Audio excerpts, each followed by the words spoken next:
Takže ahoj, vítám všechny poutníky u dnešního videa.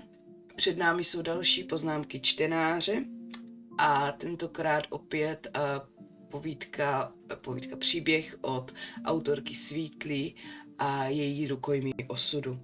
Máme před sebou 12. kapitolu, kde je 7 zhlídnutí, 2 hvězdičky, žádný komentář.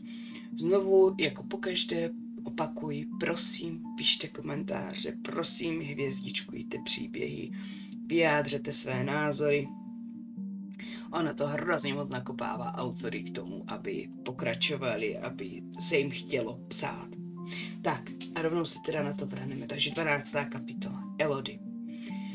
Ráno přichází potichu.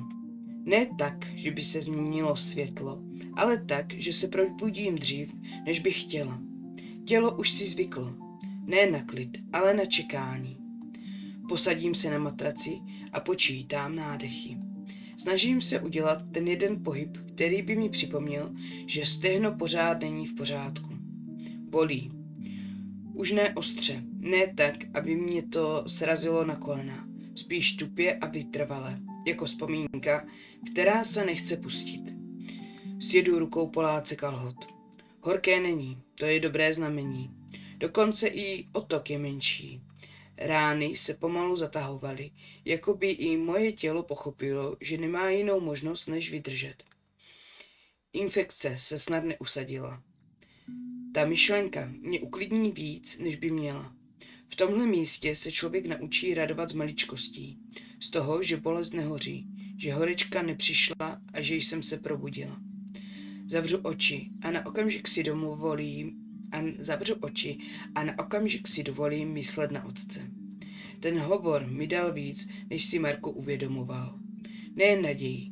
Připomněl mi, že venku pořád existuje svět, kde je něčí dcera, kde nejsem jen rukojmí, karta na stole, nástroj k vydírání, násilí nebo k pomstě, co já vím.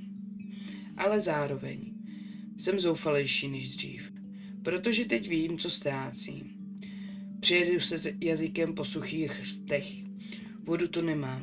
Luisa chodí pravidelně, ale čas tady plyne jinak, pomalej.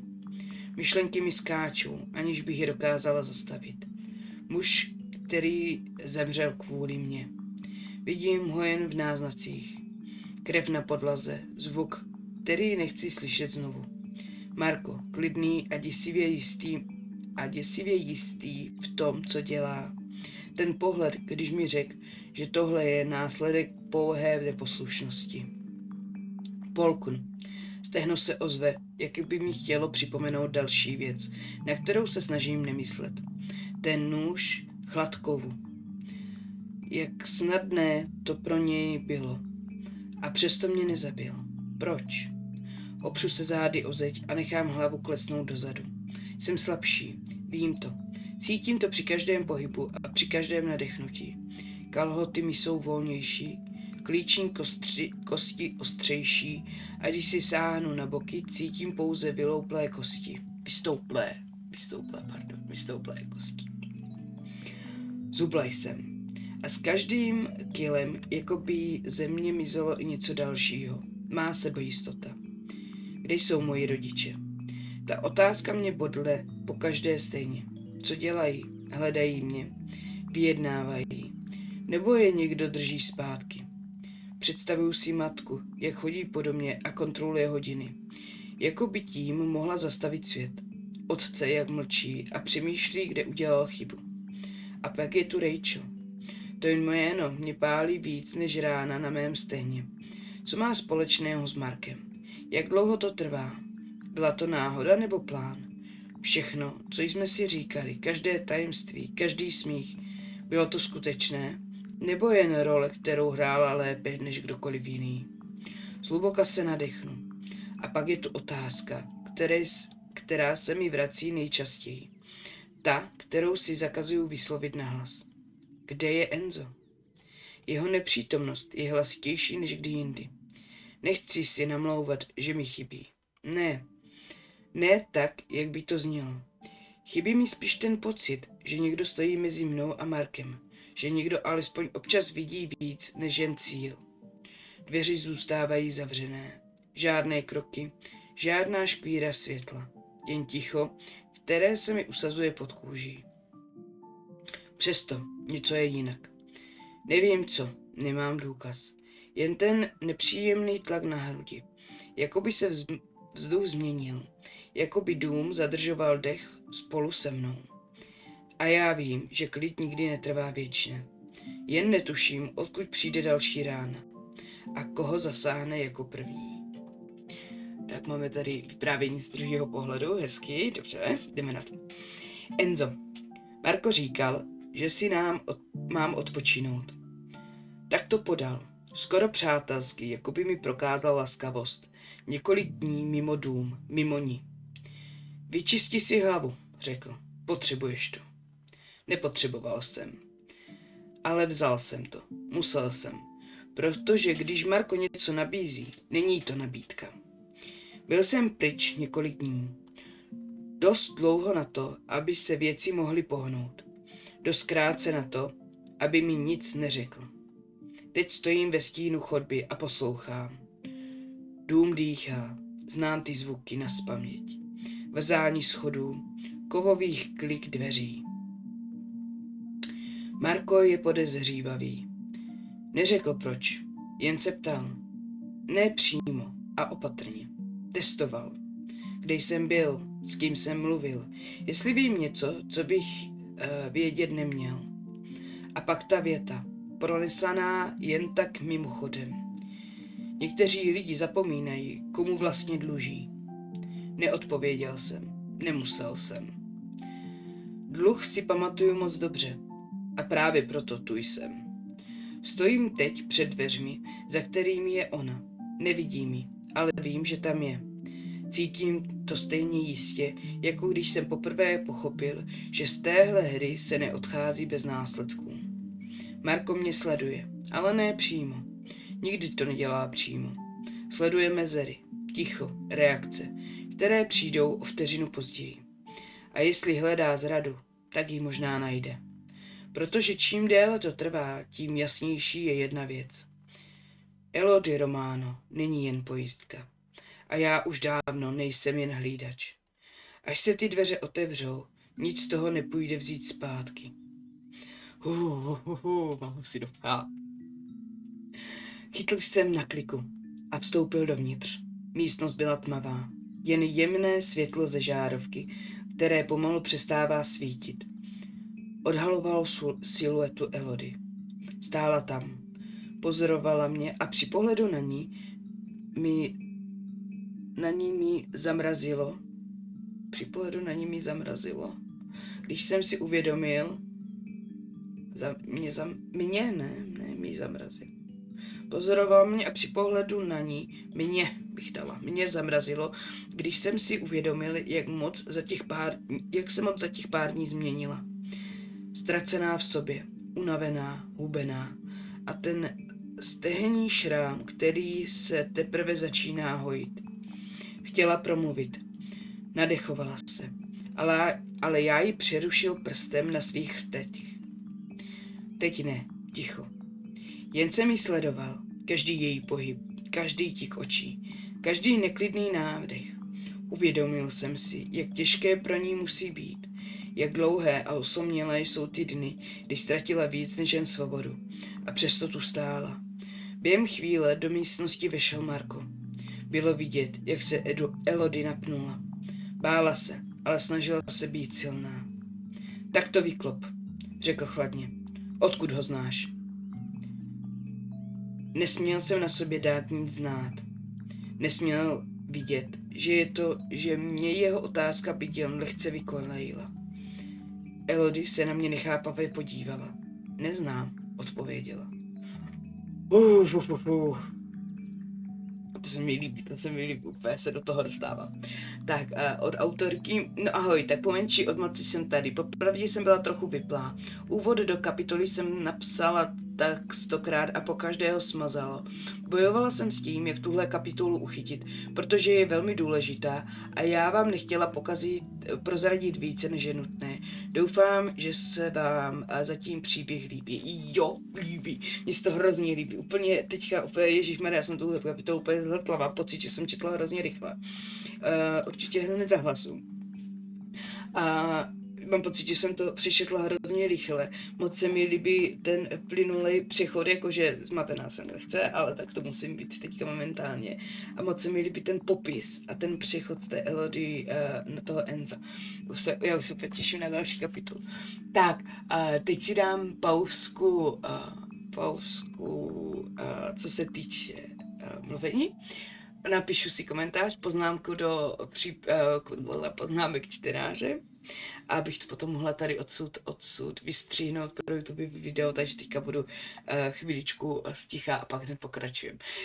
Určitě píš do chatu, jestli něco chceš napsat, protože to je úplně, já jsem úplně nadšená teďka. To potom si to přečtem, potom si to proberem, co se děje v chatu. Tak, jdeme datno. 13. kapitola, zůstat klidná. 10 zhlédnutí, žádná hvězdička, žádný komentář, lidi, neblázněte, komentujte, hvězdičkujte. Já teda vůbec nevím, jestli vůbec nějak jako stoupla aspoň trochu třeba čtenost, komentovanost nebo sledovanost tady toho příběhu od té doby, co mám v poznámkách čtenáře. Upřímně doufám, že jo, nebo že to aspoň jednou se prolomí, že aspoň jednou budu nějak moc pomoct. Ale tohle je strašně dobrý příběh, mně se to strašně líbí, ten nápad. A tak, jak jsem se bála, že mě to nebude bavit, a mě to jako úplně chytlo, takže já jsem úplně nadšená. Takže jdeme na to. Elodie.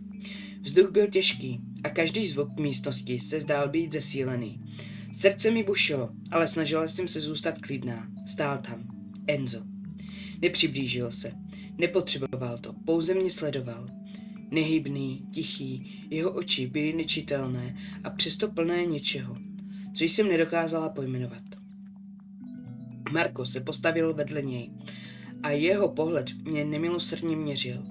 Každé mé pohnutí, každý nádech byly jako součást jeho hry a já věděla, že se musím ovládat, protože jakékoliv zaváhání by okamžitě prozradilo, co cítím. Strach, bolest a zmatek. Neznáš ho? Znovu zopakoval Marko. Hlasem studeným a přesným, jako by každé slovo bylo ocelový nůž. Neznám, vydechla jsem, snažit se, aby moje slova zněla přesvědčivě. Každé mé slovo mě stáhlo úsilí, abych nezaznamenala bolest v hlase. Nezaznamenala. Pardon, já jenom neumím úplně moc to přečíst. Takže, hlase. Mluvila jsem pravdu. Nemohla jsem říct, že bych ho znala. Znám jeho tvář a jeho jméno, to je vše. Enzo se ani nepohnul, neřekl nic, jen mě dál pozoroval. Neúprosně, jeho ticho bylo těžké. Každý jeho pohled byl ostrý, pronikavý, jako by sledoval, jak se snažím udržet kontrolu nad sebou samou. A já jsem cítila jeho přítomnost, silnější než kdykoliv předtím. Jeho mlčení nebylo příjemné, nebylo uklidňující, bylo znepokojivé a přesto mě drželo u reality, u toho, co se tu právě děje, u toho, že nesmím udělat ani krok špatným směrem. Marko čekal na mou reakci, na moje zaváhání, na slabost, kterou by mohl využít, a já jsem se snažila jen dýchat, držet pevný pohled a přitom neslyšet tlukot vlastního srdce, který se mi rozlévá po těle jako varování. Vzduch místnosti je těžký, skoro se dá krájet. Marko stojí naproti mě, ruce založené, výraz chladný jako led. Každé jeho slovo je pečlivě vážené a přesto každé pohlednutí zkoumá víc než jen mé oči. Snažím se dýchat pomalu, plynule. Každý nádech je připomínkou toho, že stále žiju, že ještě mám kontrolu, i když jen křehkou. Přes rameno Marka sledují Enza. Stojí stranou, ruce sepjaté, výraz naprosto klidný a přitom cítím jeho oči, jak na mě dopadají. studené, přesné a tiché. Nepotřebuje nic říct, jen pozorování je jako váha, která mě měří, aniž bych o tom měla vědět. Tak co mi řekneš, Elodie? Marko se znovu zeptá, tentokrát hlasem tiším, ale ostrým jako čepel. Co se stalo, když jsi byla sama? Srdce mi zaburácí, ale tvář udržuji klidnou. Nic, vydechnu. Slovo vychází z mých rtů hladce, bez zaváhání. Jen bych chtěla, aby Enzo pohnul rukou. Cokoliv, jen signál, že je tu a ví, že budu v pořádku. Ale on zůstává nehybný. Marko udělá krok blíž. Opravdu nic. Žádné myšlenky, žádné plány. Jeho oči se zúží, sleduje každý můj tik, každý neklidný pohyb. Cítím, jak mi naskakují husí kůže. Není to jednotné číslo, naskakuje husí kůže, ta husí kůže. Nevím, možná je to jenom jak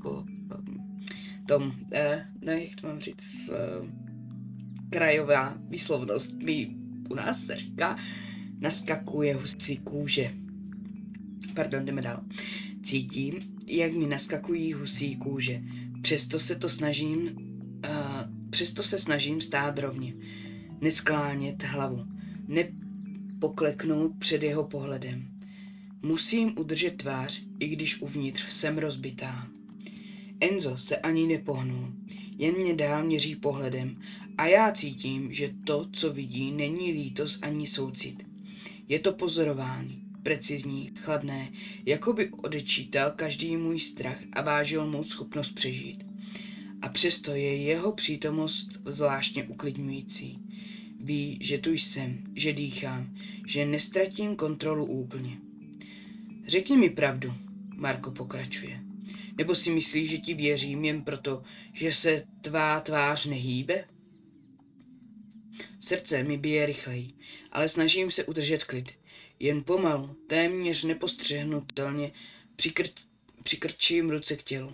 Každý pohyb je zkouškou, jestli zůstanu neviditelná, nebo jestli Marko pozná mé pochybnosti. Enzo se ani nenadechne, jen dál pozoruje. Vidím ho jen periferně a přesto jeho přítomnost rozděluje prostor. Marko je hrozba, ale Enzo je stín, tichý, nevyzpytatelný stín, který v sobě nese sílu, ale nevyužívá ji. Dobře, řekne Marko po dlouhé pauze. Začnu zlehka. Kdo tě navštívil? Komu si dovolila přiblížit se k sobě? Otočím hlavu jen o kousek. Nikomu, odpovím tichým hlasem. Snažím se o ledovou neutralitu. Slova jsou jednoduchá, pravdivá a přesto skrývají pravdu. Marko se na mě chvíli dívá. Jeho pohled klouže po mých očích, mých pažích, mém držení těla.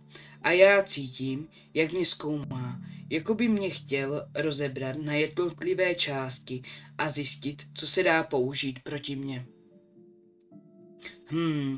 Zamumlá nakonec, aniž by cokoliv dodal. Udělá krok zpět a na chvíli zůstane stát. Pak se otočí a odejde. Dveře se zavřou. Ticho zůstává, ale je jiné. Ne tak ostré, ne tak bezútěšné. Enzo je stále tady. Stojí jen kousek ode mě a já si uvědomuji, že jeho oči přesto mlčí. Zaznamenali každý detail, každý pohyb, každý nádech, každý strach. Neslyším slova, ale jeho pohled mi říká víc, než kdyby mluvil. Jsem stále tu, stále žiju, stále dokážu čelit jeho zkouškám. A v té chvíli, mezi tichým odchodem Marka a nehybnou přítomností Enza cítím něco, co jsem už skoro zapomněla. Že přežít nemusí být jen bolest, že přežít může být i tichá, nevyslovená síla. Nevěděla jsem, co mám dělat.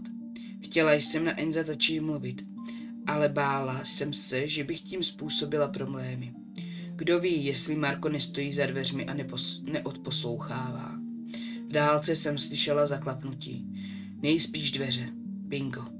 V tu chvíli Enzo uvolnil své ruce a dal si je podél těla.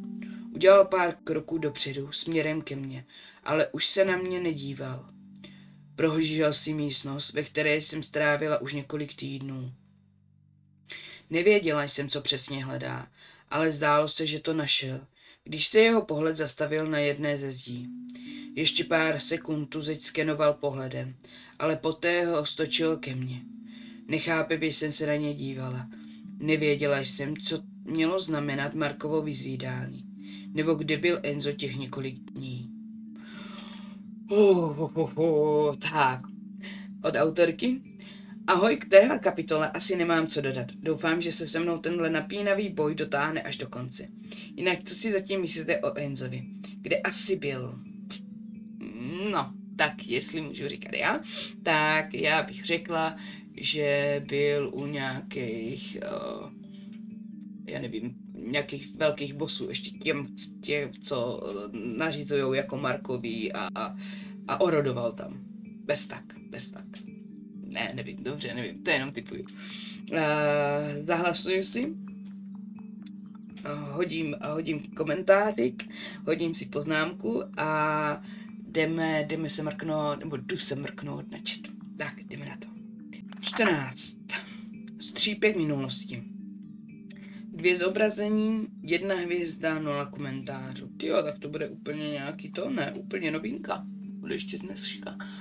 A ahoj Darinko, ahoj, dobrý večer. Vítej mezi námi. Přicházíš bohužel na poslední vydanou kapitolku. Ale tak můžeš si užít i tak s náma. Pojď. A já jdu na to, klidně píš i do chatu, jestli tě něco napadne k příběhu, nebo jenom tak, kdybys chtěla něco říct. Neboj se, nestyď se. Tak, 14. Střípek minulosti. 2 zobrazení, 1 hvězda, 0 komentářů a to už jsem myslím říkala. Nevadí, jdem dál. Elodie. Od rozhovoru s Markem uplynulo několik hodin. Enzo je zpět ve své pozici za dveřmi a Luisa se stavila mi dát večeři a zkontrolovat stehno. Rána už se zatáhla a nechala mi tu antibiotickou mastičku, abych si to už mazala sama. Za dveřmi jsem slyšela Markův hlas, ale zněl jinak, divně. Přikryla jsem si svá stehna peřinou a zůstala sedět na posteli. Vyčkávala jsem. Slyšela jsem kroky pryč. Poznala jsem, že byli Enzovi. Polil mě strach.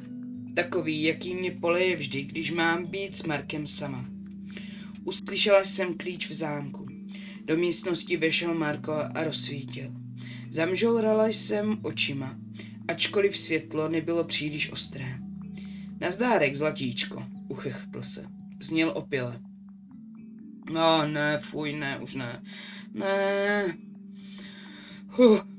Pardon, jdeme. Marko za sebou zavřel dveře a natáhl se pro židli, na kterou si sedl obráceně s břichem k opěrce. Ježiš. Bude mít nějaký opílecký oplzlivý bílevý tam. Fuj, hovado. Nemám ho rád, jo, kdyby to nikdo nepochopil. Tak. Opět břichem k opěrce. To udělal poprvé. Vždy zůstal stát. Moc dlouho se tu nikdy nezdržoval. Bála jsem se, že mě půjde znovu Bála jsem se, že půjde znovu vyzvídat. Že mi něco udělá. Že by ze mě dostal odpověď. Ale nestalo se. Víš, co je na rodinách zvláštní, Elodie? Vložil si do úst cigaretu, kterou si zapálil. Nechápavě jsem naklonila hlavu. Čekala jsem, co z něj vypadne. Nechtěla jsem mluvit. Že si vždycky myslí, že jejich děti zdědí jen to dobré. Potáhl si a já ucítila ten odporný pach. Nechápala jsem, kam tím míří a o čem mluví. Vůbec se mi to nelíbilo, ale zároveň jsem doufala, že se třeba dozvím, proč tu jsem. Ale minulost si pamatuje Elodie, i když se na ní zapomene. Mrkl na mě a típl cigaretu o stůl. Vykouřil sotva polovinu a poté ji zahodil na zem. Byla hnusná, dodal, když viděl můj výraz. Je to magor. A já souhlasím. A prasák k tomu. O čem to sakra mluví? Co se stalo mezi ním a mými rodiči? Měla jsem miliardu dalších otázek, ale z mého přemýšlení mě vyrušil on. Nečum na mě tak. Mám na tebe pak chuť. Nechutně se zasmál a mně se sevřelo hrdlo. Fuj. Okamžitě jsem odvrátila pohled a doufala jsem, že odejde a nechá mě se užírat ve vlastních myšlenkách. Postavil se. Srdce mi poskočilo a v krku se mi udělal knedlík. Nespouštěl ze mě zrak, ale krok ke mně neudělal. Místo toho začal klopítat po místnosti beze slova. Něco mě napadlo. A co Rachel? Odhodlala jsem se zeptat. Co ta s tím má společného? Marko se na mě podíval a zamračil se. Využíváš toho, že jsem opilej? Ne, vlastně ano. Jen chci vědět pravdu, dodala jsem. Občas je pravda jednodušší, než se může zdát, znovu se usmál. Rachel je moje sestřenice. Srdce mi přeskočilo. Všechny moje domněnky se najednou přeskupily. Tak to byla ona. Tak to vysvětlovalo, proč byla tak blízko Marka a proč si mohla dovolit být součástí jeho hry. Marko se naklonil blíž, jen o kousek, a dodal. A víš co? Neptej se víc, dokud to nebudeš schopná snést. Ale tohle ti stačí, abys pochopila, že všechno, co se tu děje, má svůj důvod. Odešel. Nechal mě tu, zmatenou, ztracenou, zlomenou. Nehýbu se, jen zírám na místo, kde Marko stál, jako by tam po něm něco zůstalo. Ne pach cigaret, ne otisk bot, ale jeho slova o rodině. Řekl to tak samozřejmě, jako by to samo o sobě něco vysvětlovalo. Jako by v něm bylo schované všechno, co mi dosud neřekl. Možná i všechno, co říct ani nehodlá. Že vždycky myslí, že jejich dítě zdědí jen to dobré. Polknu. Co je to? To špatné. A po kom? Rodiče mě vždycky chránili. Až přehnaně. A já to nikdy nechápala. Vždycky nějaký důvod, proč nechodit sama. Proč si dávat pozor? Proč neříkat cizím lidem příliš mnoho? Myslela jsem si, že jsou jen opatrní, že se bojí o jedinou dceru. Teď si poprvé připouštím, že se možná nebáli světa. Možná se báli minulosti. A Rachel, to jméno se mi vynoří samo, bez pozvání. Najednou už to není jen kamarádka, která zradila. Není to jen holka, která stála na špatné straně. Je to rodina, jeho rodina. Nikdy nebyla v mém životě náhodou. Každý náš rozhovor, každé sdílené tajemství, každé já tě chápu, se mi v hlavě připisuje. Jakoby někdo vzal vzpomínky a otočil je proti mně. Nepozorovala mě jako kamarádka. Pozorovala mě jako součást něčeho většího. Cítím, jak se mi stáhne žaludek, protože najednou všechno zapadá až příliš přesně. Ten den, ty narozeniny, to načasování. Únos nebyl zkrat, nebyla to náhoda, nebylo to impuls ani chyba, byl to výsledek. Něčeho, co se stalo dávno přede mnou. Něčeho, co jsem nemohla ovlivnit a ani o tom nevěděla. Ale minulost si pamatuje. Zavřu oči, upřu se zády o zeď. Pokud si minulost pamatuje, pak já nejsem důvod, jsem připomínka. Tohle neskončí jen tak a já jsem tady ne kvůli tomu, kdo jsem, ale kvůli tomu, čí jsem dcera. Jdeme dál. Takže, jdeme dál, už končím jakože s čtením, ale ještě tady máme poznámku od autorky. Opilý Marko a kousek pravdy, kterou si Elodie nepředstavovala, ani v tom nejhorším snu. Co se asi stalo? A co Rachel? A nevím, Rachel, nelíbí se mi, nemám ji ráda, nekamarádím se s ní. Marko je odporný prasák, nechutný. Enzo se mi začíná pěkně líbit, ale mohl by dát víc svých bunt. Víc bunt, líbo bunt. tak zahlasujeme. Já se hned vrhnu na komentáře, ale ještě než se vrhnu na komentáře, tak bych se ráda rozloučila s YouTubeovými diváky, protože tady video utnu. Pokud i vy máte nějaký svůj příběh, který byste rádi představili tady v tým mým pojetí a poznámky čtenáře, budu moc ráda, když mě kontaktujete na mailu nebo na Instagramu, nebo na TikToku. Možností je spoustu, takže určitě napište. Budu jedině ráda. Nás bude čekat ve čtvrtek další stream, kde budeme streamovat tentokrát Město bez zvuku opět, další část. A na příští týden už bych měla mít připravený další příběh nový, na který se podíváme. A doufám, že se to nebude moc plíst do sebe, ale já se moc těším.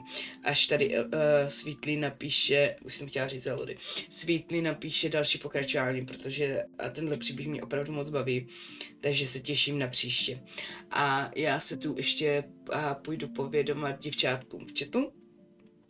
A určitě se koukněte i na předešlý videa ohledně tohohle příběhu Rukojmí osudu, už jsou na kanále 3, pokud se nepletu, tohle bude 4. a určitě budu moc ráda pokračovat v dalším vyprávění tohohle příběhu. Takže děkuji každému poutníkovi a dobrou noc. Nebo ráno, nevím, kdy to vydám. Mějte se krásně, ahoj.